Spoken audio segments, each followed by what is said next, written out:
I'm E.G. Marshall.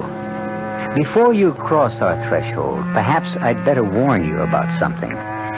If you can't stand the sight of blood, you may not want to hear our latest offering, because this...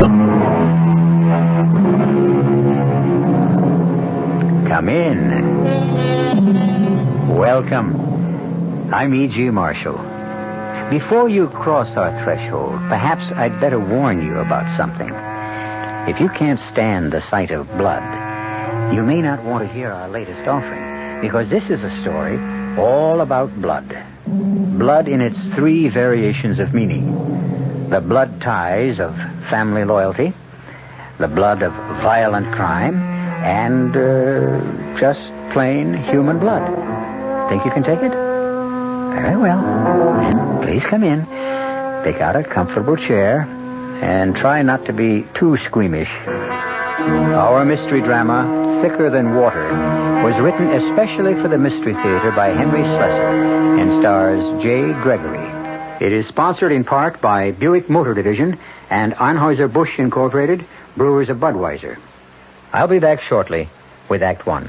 Excuse me, sir, but do you know what happens this time of year? Right on, pal. I happen to know that right about now a freak blizzard falls on Dumont, New Jersey, and they're snowed in for the rest of the summer. Happens every year. Nope.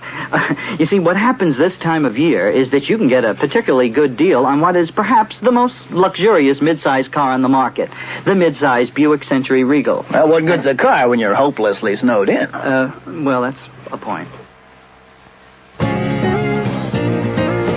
Hey, Mom, what's for dinner? Hey, Mom, what you got? What's for dinner? Your ShopRite supermarket suggests choice beef first-cut chuck steaks, just 59 cents a pound this week. Save 2 on smoked ham, shank portion 69 cents a pound, butt portion 79 a pound. For a quick meal, try Swanson's Frozen Hungry Man dinners, just 99 cents each. For dessert, ShopRite's produce department is featuring fresh honeydew melons, 79 cents each. They're great topped with ice cream. There's lots more for a little less at your ShopRite, so stop in soon. She loves the family. She wants the best. She does all that she can do. She lets ShopRite do the rest. Hey, Ma, what's for dinner? ShopRite has the answer.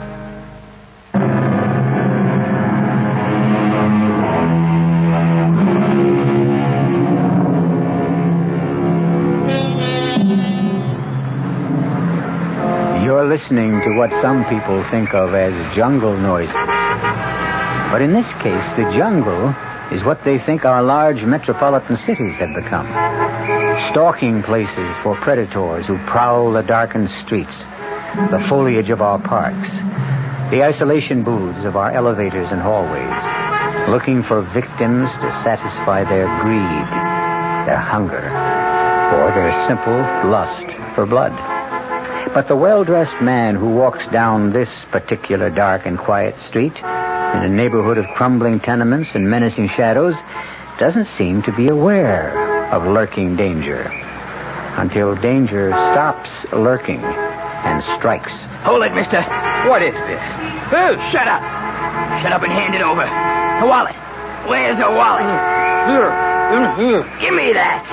And now, here's something for you. Help me. Somebody help me.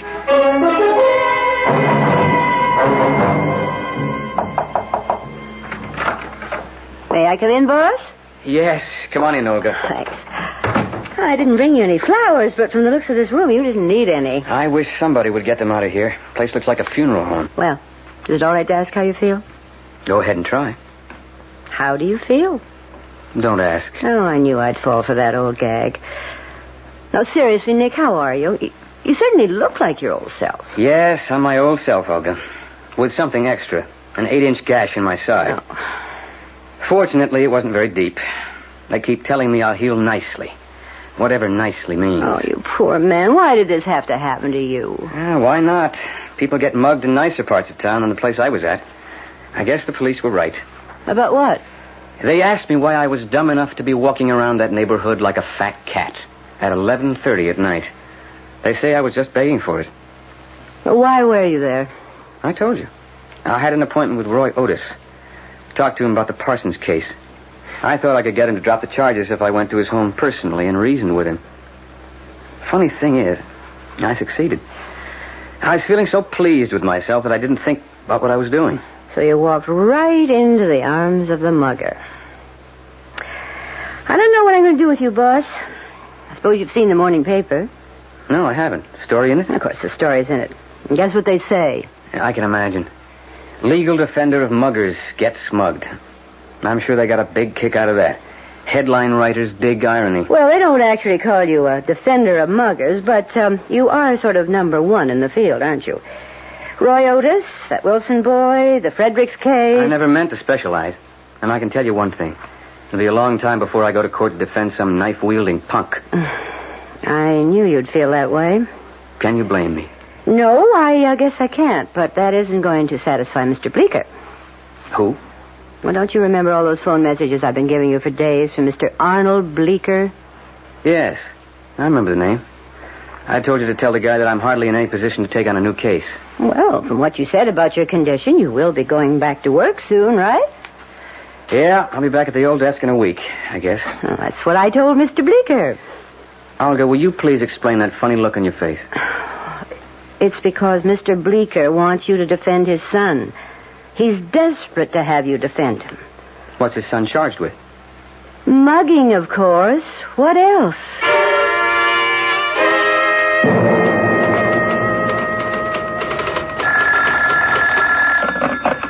Mr. Wedge's office. Oh, yes, Mrs. Hamilton. How are you?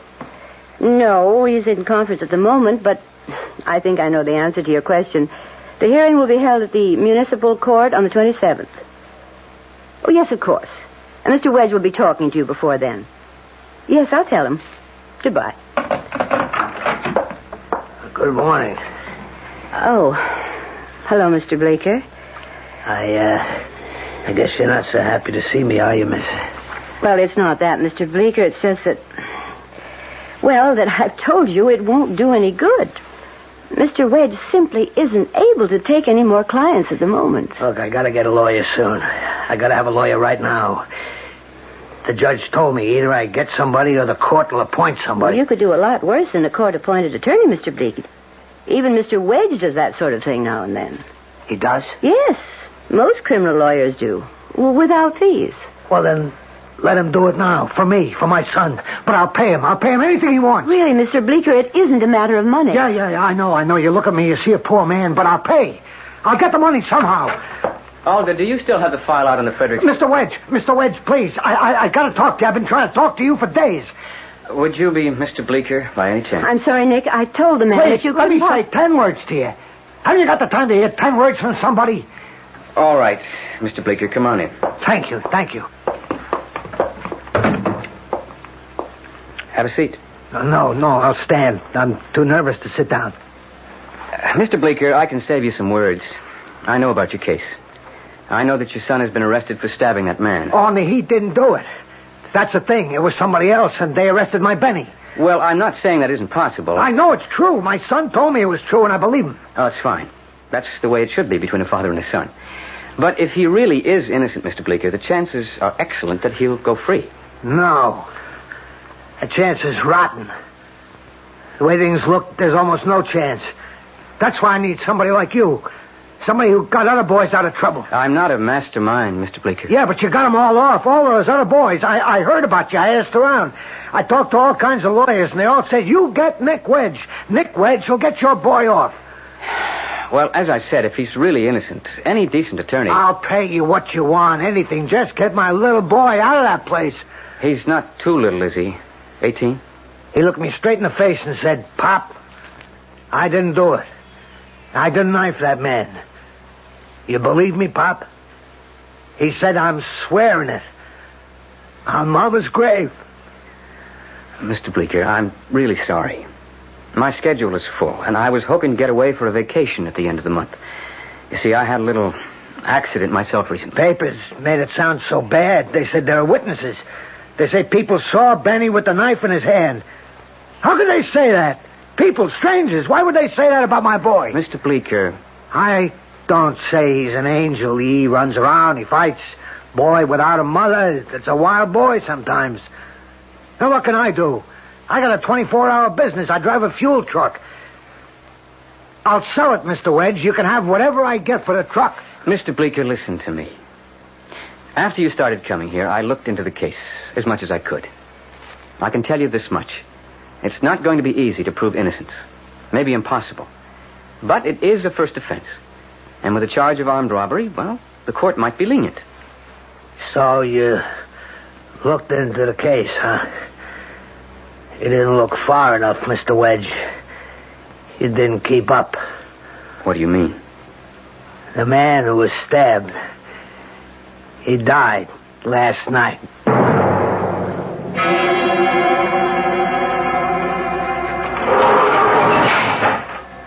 Who are you? I'm your lawyer, Benny. Maybe. You the lawyer my father told me about? One who gets everybody off? If that's what he's told you, he's wrong. Sit down, Benny. We have things to talk about. When can I get out of here? They told me I'd get out as soon as I got a lawyer. Whoever told you that was wrong, too. What about bail? My father says he can raise bail for me. Bail's been refused. What? You heard me. Now, this is a capital offense. The victim is dead. The charge is now homicide. The court has refused bail. You mean I gotta stay in this crummy place? Until the trial, yes. When's that? Don't rush it. We need every minute of delay we can get. I don't think this is going to be easy. Why shouldn't it be? I didn't stick that guy. I didn't have nothing to do with it. You admitted to the police that you were there when Kenneth Archer was stabbed? Sure I was there. I was hanging around with some guys. You were hanging around with a street gang called the Silver Stars. It's not a gang. It's like a club. We got a basketball squad and everything. Yay team. We were all just walking down the street when this guy Archer came right in the middle of us. Now, maybe one of the guys stuck him. How should I know? Benny, why do you carry a knife? It's only a Boy Scout knife. They sell them all over. I use it for carving things, like, you know. Carving what? Totem poles? Hey, whose side are you on? All right, sit down. Let's go over facts the way the cops have them down. Anytime I say something that isn't true, you interrupt me, all right? Yeah. It was 10 minutes to midnight on October 9th. You and 4 other guys, all members of the Silver Stars, were walking down Thurman Street. Kenneth Archer was rounding the corner and bumped into you. Somebody shoved him. And somebody called him a wino. And then there was a scuffle. Archer fell to the ground and everybody started running. Everybody but you. You waited behind and bent over the guy. I wanted to see if he was okay. Shut up. I don't want explanations. Just stop me when I say something that isn't factual. Now, you bent over Archer and then you ran off. By now, there were a couple of witnesses. Both of them say they saw you with a knife in your hand. When they reached Archer's side, he'd been stabbed in the chest. His wallet was gone. Okay. So somebody stuck him. Why does it have to be me? Half an hour later, the cops caught up with you in your father's fuel supply office on Chester Street. The knife was still in your pocket. Well? It wasn't me. Are you saying it was one of your pals? No. I don't even remember who they were. You mean you don't give their names? That's against the code, isn't it? It's a big club. This Silver Stars got maybe 50, 60 guys in it. I don't know them all. You're not helping yourself, Benny. And you're not helping me. But what do you want me to say? I didn't kill that guy. That's all I know. The police have the knife. It's Exhibit A. They have the knife, they have the witnesses, and they have you. Now, what have I got? You're the lawyer. You tell me. All right, Benny, I'll tell you. I want you to cop a plea. Huh? I want you to plead guilty. You crazy? It's the only thing that makes any sense. You put this case to a jury, you'll spend the rest of your life in a cage. Plead guilty and you'll get a break. I won't do it. I'm innocent. I'm not going to jail for something I didn't do. I'm talking sense to you, Benny. But I didn't do it. I swear it. I'm only trying to help you, son. I'm not your son. I got a father.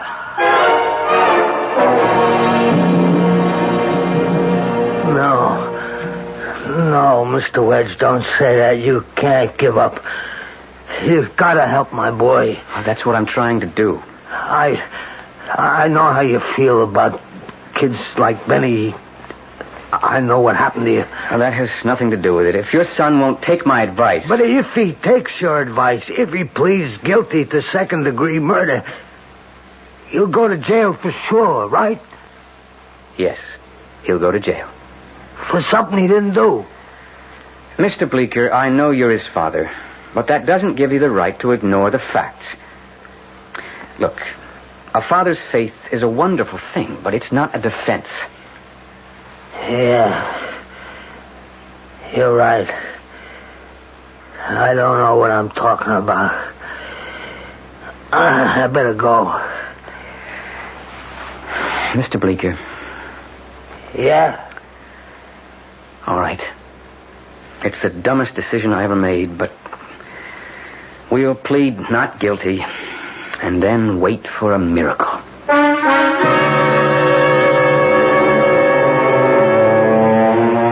Well, it looks like Mr. Nicholas Wedge stands a fair chance of going into court with a losing case. They say that preparation is 9/10 of the battle for an attorney. But how does one prepare for a miracle?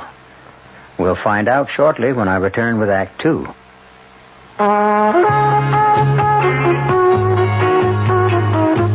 At Suburban Savings in northern New Jersey, you're always the tops. So to help you reach the top, Suburban is offering you a top 7.90% effective annual yield on their 7.50% savings certificates. And Suburban guarantees it from 4 to 10 years. Just a $2,500 minimum is all you need to get your savings straight to the top. Federal regulations allow premature withdrawals on savings certificates, provided prescribed federal penalties are adhered to. Of course, Suburban also has other ways to top off your day with a wide selection of other savings plans to choose from. Your savings will always come out on top because we offer you the highest interest rates allowed by law. Come into any Suburban Savings office conveniently located in Bayonne, Edgewater, Elmwood Park, Emerson, Hackettstown, Morris Plains, Nutley, Paramus, Sparta, and Wayne, and choose the right savings plan for you. This is WOR New York, your Mystery Theater station.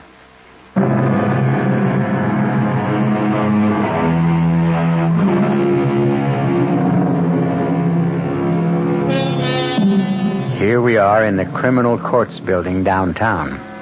And from the looks of the crowd, the case of the People versus Benjamin Bleeker has attracted more than usual interest. But it's not Benny Bleeker they've come to see. Benny is just another young ruffian charged with just another street crime. But the star of the occasion is the lawyer who will be defending him. And the point of curiosity is, how will Nick Wedge succeed in saving his client in the face of some highly damning testimony? Mr. Dankers, you reside at number 8 Thurman Street. Yes, sir. Have you lived there long? About 10 years. Please describe the events that you personally witnessed on the night of October 9th. Well, I was sitting on the stoop getting a breath, and these kids come up the street. They was all wearing purple jackets. I didn't pay no attention on account of you see kids like that all the time, you know. They were marching like in a straight line, taking up the whole street, you know. And then this man comes around the corner. The man being Kenneth Archer. I didn't know the name at the time. He was just a man coming around the corner. And he bumps into this line of kids. Was there a scuffle then? Oh, yeah. There was a lot of pushing and shoving, all right. I mean, these were the kind of kids who thought they owned the whole street, you know? Objection, Your Honor. Sustained. Just describe what occurred, Mr. Dunkers. Well, that's what I'm trying to do. Anyway, they all started pushing and shoving this man around, just because he bumped into them. And then the next thing I know, he was on the ground. Mm-hmm. Had he been hurt, in your opinion, or just knocked to the ground? Well, I couldn't tell, you know. I mean, he was kind of on his hands and knees like. And what happened to the young men who knocked him down? Well, they all ran off, you know. I mean, kind of laughing and yelling stuff. All of them? Yeah. All 5 of them run off. Only then one of them turns back all of a sudden and goes up to the guy. I saw him bend over him. Did he speak to the man? I don't know. I don't think so. I saw him reach down. I guess that's when he stabbed him. Objection. Sustained. Please don't volunteer information, Mr. Dankers. Just answer the attorney's question. All right, Mr. Dankers. What happened then? Well, then he ran off, just like the rest of them. But that's when I saw the knife in his hand. You actually saw the weapon? I sure did. But you didn't know that the knife had actually been used until you went up to Kenneth Archer. Objection, Your Honor. The assumption that the wound was caused by the weapon that this witness presumably saw is unwarranted. All right, I'll be happy to amend my statements, Your Honor, that Mr. Dankers didn't know that a knife had actually been used until he went up to the fallen man. Will that satisfy your objection, Mr. Wedge? Yes, sir. Go on, Mr. Dankers. You say you ran up to the man to see how badly he was hurt. That's right, and by the time I got there, I saw all this blood on the ground. Mr. Dankers, how far away were you when all this happened? Oh, I don't know, maybe 40, 50 feet. You got a good look at the people involved in this incident? Well, I don't remember what the kids looked like, the ones who ran away, but the one who came back, the one who did this... Well, you know what I mean. Him I saw clear as anything. And the knife in his hand. Do you see the man in the courtroom right now? Yes, sir. Yes, I do. That's him over there. All right, no further questions. Counsel for the defense may cross-examine. Mr. Dankers, do you always wear glasses? That's right. Actually, even with correction, your vision isn't very keen, is it? I'm 67, mister. Wait till you're my age. It was almost midnight on a street which is lighted by a street lamp actually 30 yards from your building. Is that right? I never measured it. Well, I have, and you can take my word for it. The lamp is a good 30 yards from the scene of the crime, yet you saw a small jackknife. This knife, Exhibit A. Look at it, Mr. Dankers. Yes, I saw it. It's not a very large knife, is it? But I saw it just the same. It was sort of flashing in the light, you know? To tell you the truth, I might not have noticed it at all if it wasn't for one thing. What's that? Mrs. Dankers, my wife. She was sitting right next to me, and she said, "Look, Sol, that boy's got a knife."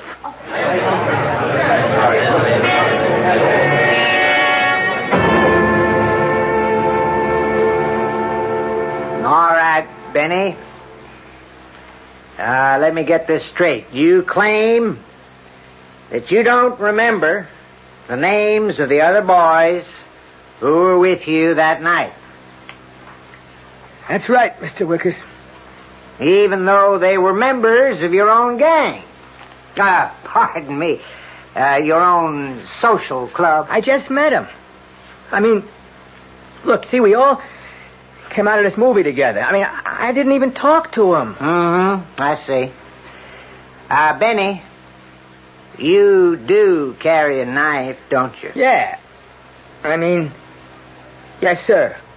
But, just a Boy Scout knife. Not a switchblade or anything like that. In fact, you were carrying this knife on the night of October the 9th.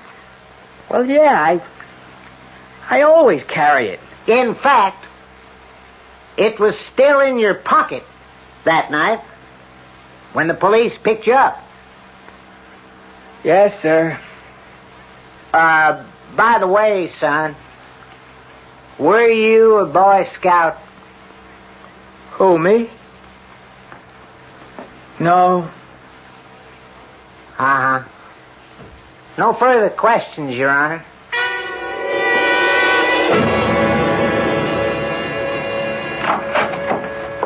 Nick, would you like a coffee now?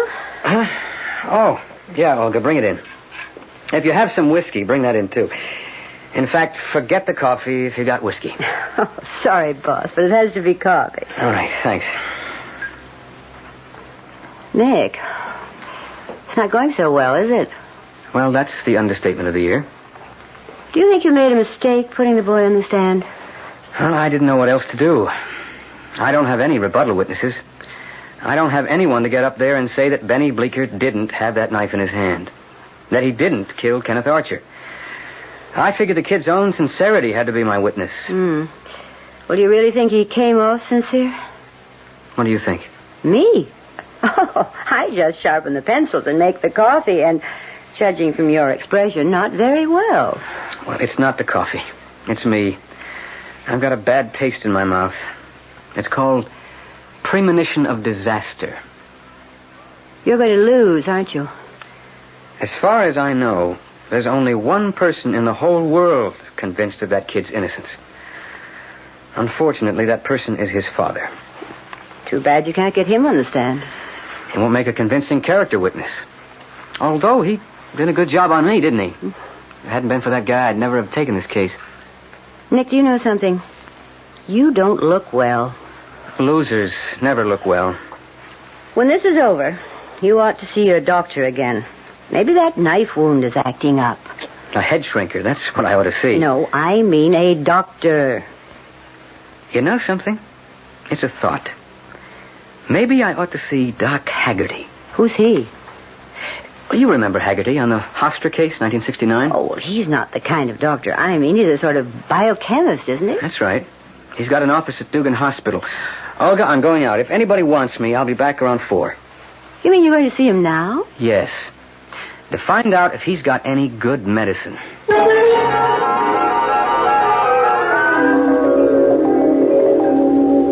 I don't understand you, Nick.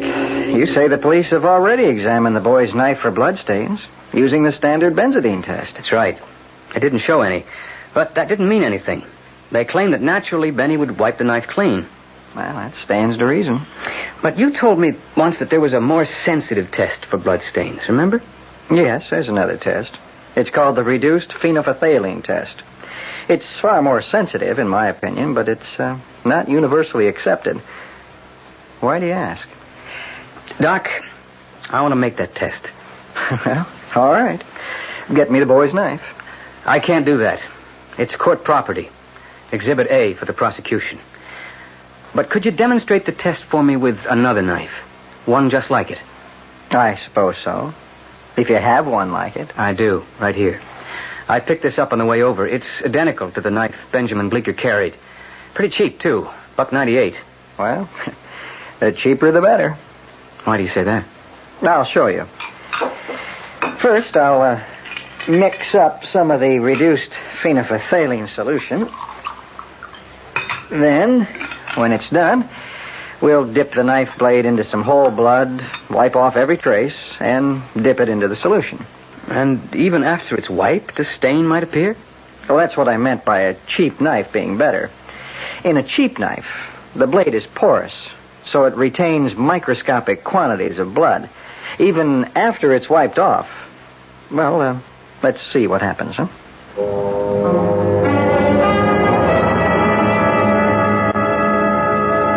All right, Nick. You ready for the test? Ready when you are, CB. Okay. Now, first, we'll dip the blade into the whole blood. Where do you get that stuff? From vampires? All right, then we'll wipe it absolutely clean. There. Does that look clean to you? Like a whistle. Okay. Now, we'll place it in the solution and watch carefully. Hey, stuff's changing color, turning pink. Well, you see what I mean? What appeared to be a perfectly clean blade isn't clean at all. The blood tells a story. That's really amazing, Doc. In fact, the bloodstains might have been there years ago, and this test would still show them up. So if I took the kid's knife, put it into the solution, and it turned pink... You'd be one lousy lawyer, Nick. You'd be sending your client to prison. Yeah, maybe. And maybe unfairly, too, because, you see, the test doesn't prove whose blood is on the knife. Even if your client just cut his own finger once, it'd work just the same. He'll look just as guilty. All right. That's something I can straighten out with him. Right now.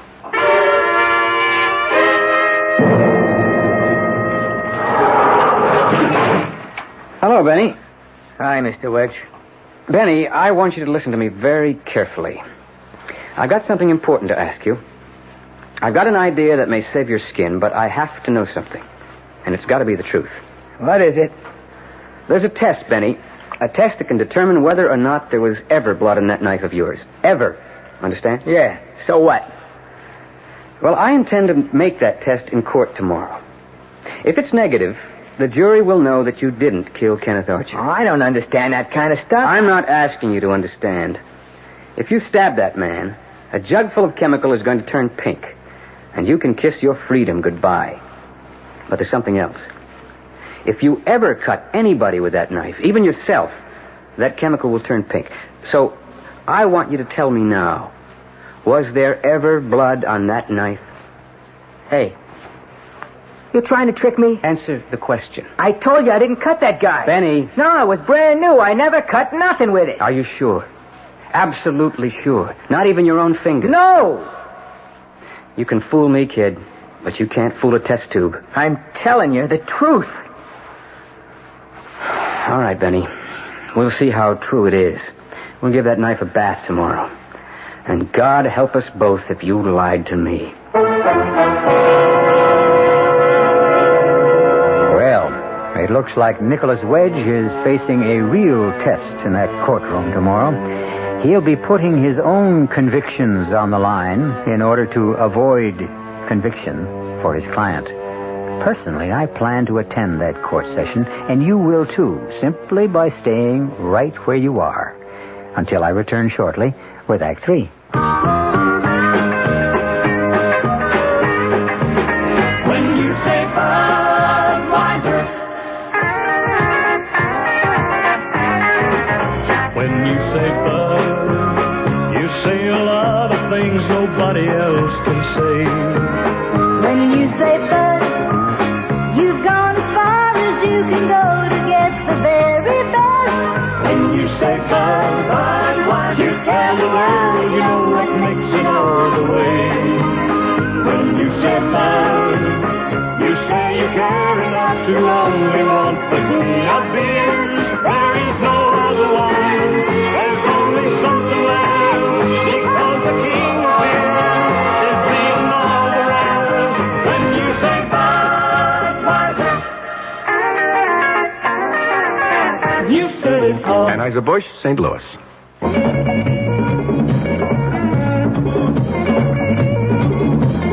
This is Marty Glickman with this week's Jets Biz. This Sunday afternoon, the New York Jets play the Chicago Bears. Won't you join me and Jet star Dave Herman for all the live Jet action from Soldiers Field in Chicago at 1:35.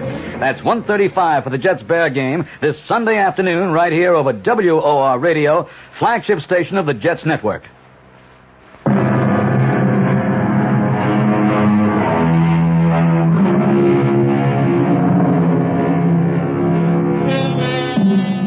Once again, the trial of Benjamin Bleeker is a well-attended affair. But the spectators have no idea that they're about to witness a dramatic experiment in which chemical science will be matched against eyewitness testimony. But let's quiet the courtroom now because the judge has something to say. Mr. Wickers, is the prosecution prepared to make its summary? Yes, Your Honor. Your Honor. Yes, Mr. Wedge? Your Honor, something has occurred which I consider of paramount importance to this case. I ask the court's permission to introduce new evidence for the defense. Objection. The defense has had sufficient time for the introduction of evidence. I suggest this is a delaying tactic. What sort of evidence, Mr. Wedge? It's a demonstration, Your Honor. A demonstration which will, in my opinion, clearly establish my client's innocence. Or, for that matter, his guilt. Your Honor, if Mr. Wedge would like a postponement... I don't want a postponement. I want to make this demonstration now. If I may be permitted to describe it to the court. Mr. Wickers, if the prosecution has no objection. Oh, right, very well, Your Honor. Thank you, Mr. Wickers. If I may come forward, Your Honor. What is it you have there, Mr. Wedge? This box, Your Honor, contains a beaker with a chemical solution formulated for the detection of blood stains. One moment, Mr. Wedge. Are you introducing expert testimony? Please, indulge me, Your Honor. Just let me explain what it's all about. Very well. If I may have Exhibit A. Thank you. Ladies and gentlemen, you've seen this exhibit many times in the course of this trial. The knife which presumably killed Kenneth Archer. The knife which was in the possession of Benjamin Bleeker on the night of the slaying. Now, when someone is killed with a knife, what happens to that weapon? Invariably, it becomes covered with blood. And yet, during this entire trial, not one mention has been made of that word. Well, I mention it now. Blood. Look carefully at this weapon. I'm sure you all know that it has never left the court's possession since my client was arrested. Now look at this blade. See how clean and shiny it is?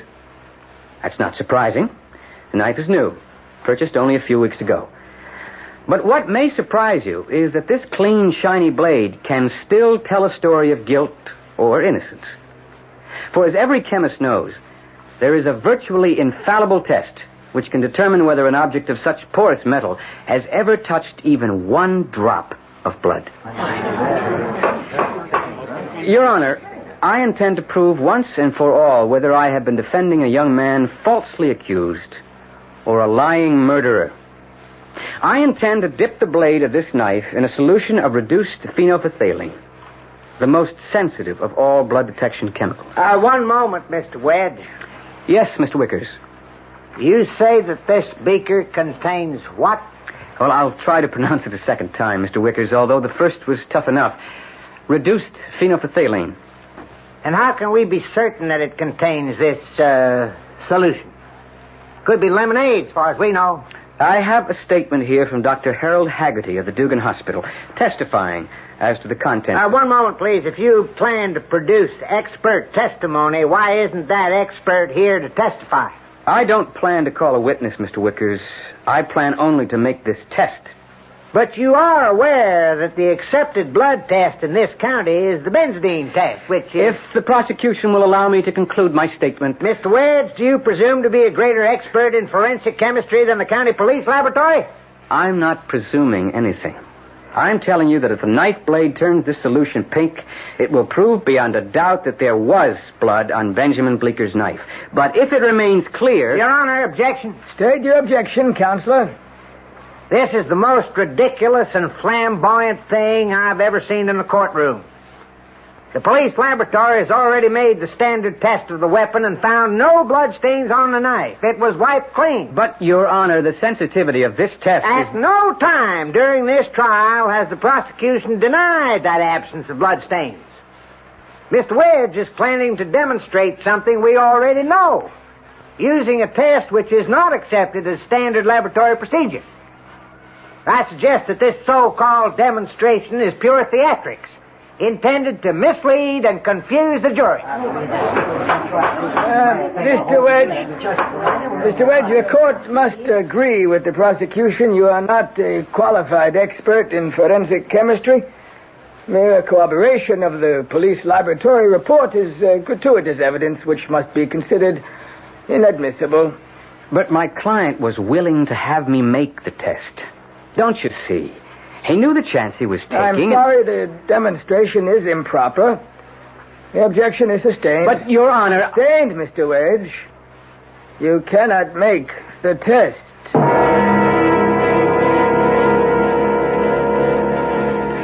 Ladies and gentlemen of the jury, I believe that Benjamin Bleeker is innocent. I believe this because of a test which I was not permitted to make. This boy knew that the results of this test might have condemned him to life in prison. And yet, Benjamin Bleeker told me to proceed. What could be more obvious? That no guilty person would have done so.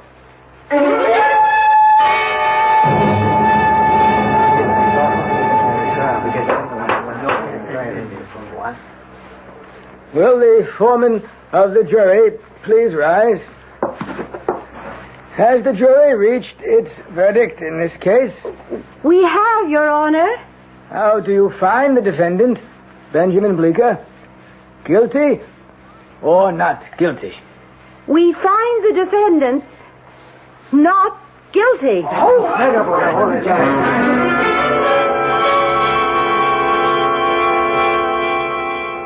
bless you, Mr. Wedge. God bless you for what you did out there. Yeah. You really did a job on him, Mr. Wedge. Gee, thanks a lot. I didn't ask you in here to congratulate me. I had another reason. Yeah. I know we should talk about the fee. No, Mr. Bleeker. It's not my fee I'm worrying about. It's my conscience. Your conscience? Why? Because of what I just did. Yeah, but you saved my boy. Yes, I know. But in order to do that, I had to resort to exactly what the prosecuting attorney called pure theatrics. What? I don't understand. I didn't want to make that test. Do you understand?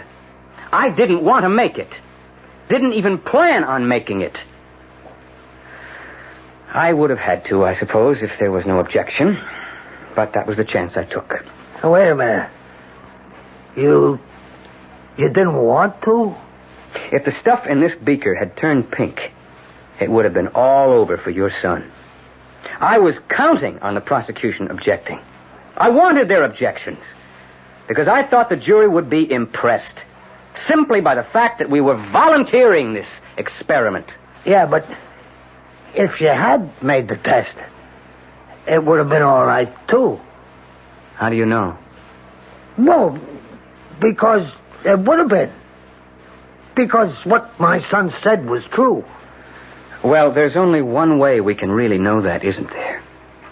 You see this, Mr. Bleeker? Hey, that's my knife. That's right. Exhibit A. What are you going to do? We're going to make the test that judge wouldn't allow. We're going to make it privately. Just for us. But why? What does it matter now? It matters to me. That's why. Hand me that knife, please. The knife? Give it to me. Don't you want to know the truth, too? The truth. Pop, for the love of... Pop, what are you doing? Bleeker, what are you doing with that knife? I'm cutting myself with it, Mr. Wedge. Cutting my hand with it. Pop, are you crazy? Here, Mr. Wedge. Here's your knife. Make your test now.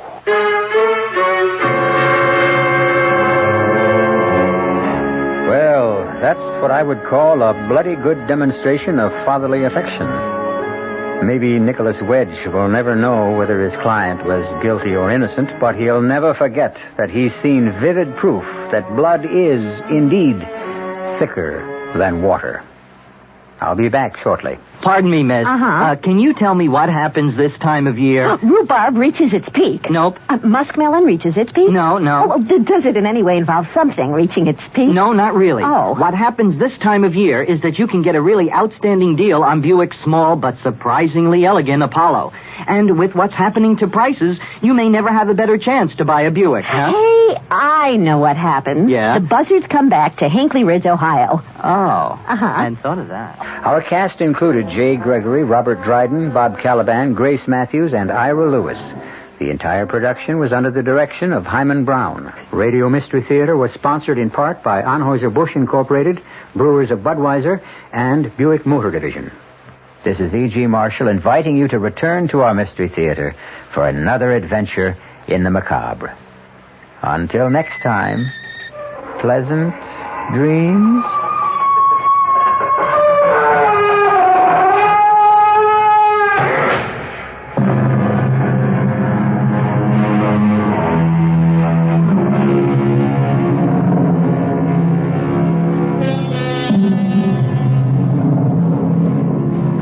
The WOR Mystery Theater has been brought